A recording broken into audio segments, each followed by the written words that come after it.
এতদিন ছিল গুজব আর এখন সেটা সত্য হলো। আওয়ামী লীগকে মনোনয়ন দিতে যাচ্ছে জাতীয় পার্টি। আজকের জাতীয় পার্টির কো চেয়ারম্যান প্রকাশ্যে এসে জানিয়েছে আওয়ামী লীগকে জাতীয় পার্টি মনোনয়ন দিবে। তার মানে এটা দাঁড়ালো না ছাত্রদের, নূরকে, গণ অধিকার পরিষদ, বিএনপি, জামাতকে আঙুল উঁচিয়ে জাতীয় পার্টি দেখিয়ে দিতে চাচ্ছে, পারলে আমার পশম পর্যন্ত ছিঁড়া দেখাও, আমি নমিনেশন দিব আওয়ামী লীগকে, কি করবা। বিপদের বন্ধু হিসেবে পরিচয় দিতে চাচ্ছে আওয়ামী লীগকে জাতীয় পার্টি।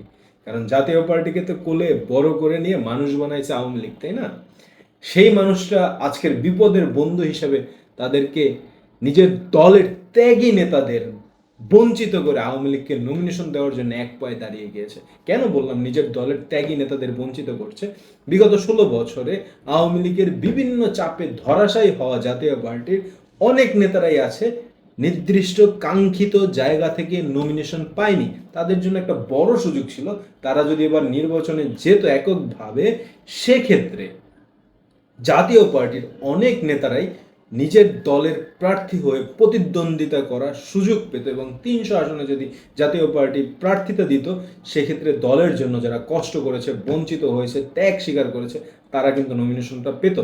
এখন সেই জায়গাগুলোতে আওয়ামী লীগের কোঠা দ্বারা পরিপূর্ণ হয়ে জাতীয় পার্টি থেকে 300 আসনে আওয়ামী লীগ যদি নির্বাচন করে, আপনি অবাক হওয়ার মতো না।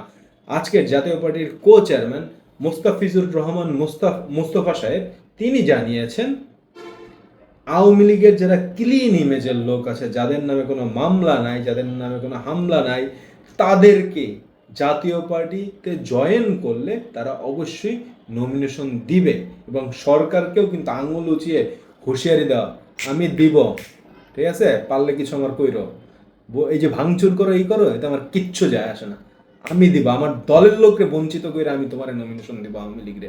বাবা আওয়ামী লীগ চিন্তা করিস না, কেউ না থাকুক আমি আছি, নির্বাচন তো করবেই আওয়ামী লীগ। এবং জাতীয় পার্টি হচ্ছে প্রধান বিরোধী দল এই আমলেও। এতে আপনি মানুন আর না মানুন, হিসাবটা বুঝুন।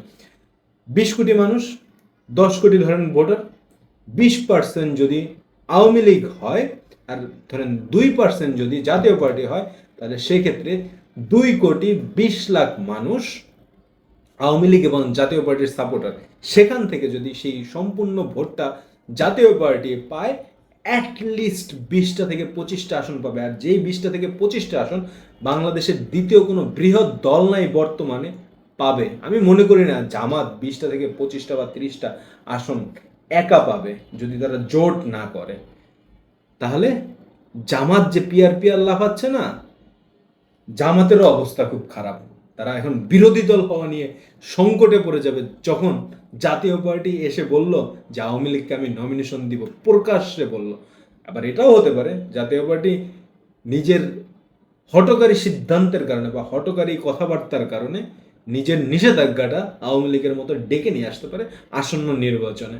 এখন কোনটা হবে সরকারের উপরে নির্ভর করে, জানা যাবে খুব দ্রুত। জানলে আপনাদেরকে আমি জানাবো অবশ্যই। ভিডিওটা ভালো লাগলে লাইক, শেয়ার, সাবস্ক্রাইব করেন।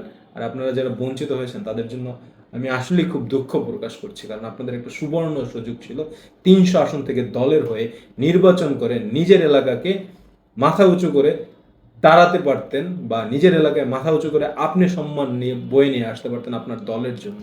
সেটা থেকে আপনারা এবার বঞ্চিত হচ্ছেন। আল্লাহ হাফেজ।